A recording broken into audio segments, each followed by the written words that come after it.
ॐ केशवाय नमः। ॐ नारायणाय नमः। ॐ माधवाय नमः। ॐ गोविन्दाय नमः। ॐ विष्णवे नमः।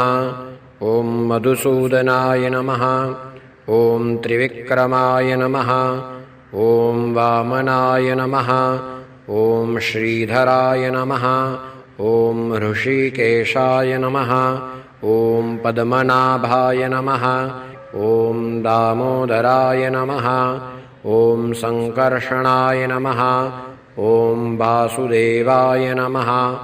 ॐ प्रद्युम्नाय नमः। ॐ अनिरुद्धाय नमः।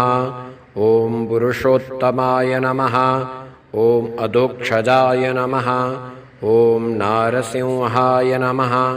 ॐ अच्युताय नमः। ॐ जनार्दनाय नमः।